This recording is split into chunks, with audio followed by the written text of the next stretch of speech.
Hello, everybody. Welcome back to another episode of 5 Minute Gaming News, the show that may or may not be 5 minutes. Today in the news, we start off kind of sad with the announcement of more layoffs, this time from the assassin-driven studio Ubisoft. According to IGN, Ubisoft has laid off 60 people from its offices in North Carolina and Newcastle, with most of the cuts impacting the customer service department. Ubisoft's customer relation team is evolving its organization to focus on where we can have significant impact while remaining steadfast in our commitment to consistently support our players anywhere in the world, the company said in a statement, which is a whole other thing, and we'll get to that in a moment.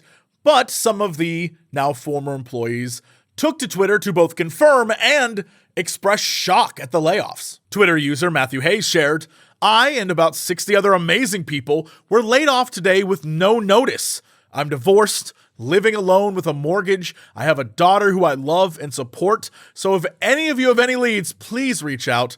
Thank you so much." And this, of course, all just continues the tumultuous 2023 for Ubisoft. Back in March, Ubisoft said it was working on a strategic reorganization of its European business, including plans to close business offices. Additionally, the publisher has recently been accused of mismanagement, employee burnout, and crisis culture. In February, Ubisoft's Montpellier office was investigated for high levels of sick leave due to burnout. And my heart goes out to all the employees who have to suffer through what is clearly still mismanagement and a problem that is top down. As you know, a few years back, Ubisoft was going through it with a toxic workplace and mismanagement then, and sadly, this calls into question whether anything has really changed. Because right now, innocent people like Matthew are caught in this pretty terrible situation where the company is trying to continue growing profits, but is being mismanaged so much that the only way they can do that is by letting people go. It's just, especially in customer service, the irony there is out of control. But I don't think Ubisoft understands irony. Otherwise, they would have died of shame years ago. In other news, it may be time to brush up on those fatalities, because word is a new Mortal Kombat's on the way. Yesterday, the Mortal Kombat Twitter account and series creator Ed Boon shared a cryptic video accompanied by the text, "It's almost time." The video shows the second hand of a clock ticking from 9 to 10 to 11 before bypassing 12 and jumping straight to 1. Now, Ed did have a follow-up tweet that maybe was joking, maybe not, who knows, where he insinuates that maybe it's not Mortal Kombat. But none of this stopped the speculation that maybe the next Mortal Kombat is a reboot of the classic Mortal Kombat 1, which honestly isn't a bad idea. You see the way that they're going with Street Fighter 6. They're adding this kind of like Street Fighter, create your own character mode and doing a bunch of fun stuff and changing it up a bit.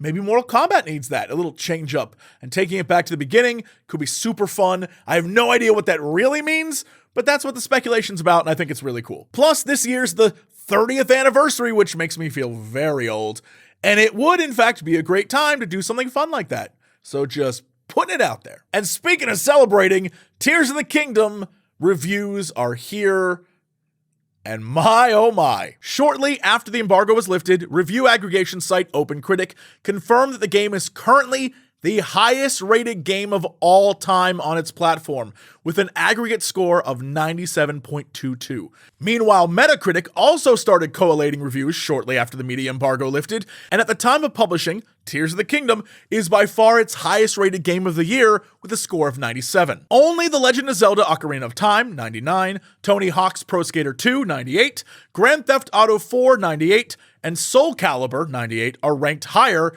on Metacritic than Tears of the Kingdom. And honestly, who's surprised by this? Breath of the Wild was an acclaimed, beloved instant classic. So of course the follow-up, they're going to try to make it just as good, if not better. Although I can't tell whether I love or absolutely hate the fact that Game Informer gave it a 9.75. Like, what's the deal with that 0.25? It kind of makes me want to read the article, I'm not going to lie. If that was their plan, I think they got me. But I don't know. What do you all think? Are you excited? Is this your weekend? Or are you like, no, I can't do another 80-hour game, bro? That's kind of where I am, I'm not going to lie. This game looks amazing, but also, I got stuff to do. Anyway, some of that stuff is another episode of 5 Minute Gaming News, which I'll see you tomorrow for.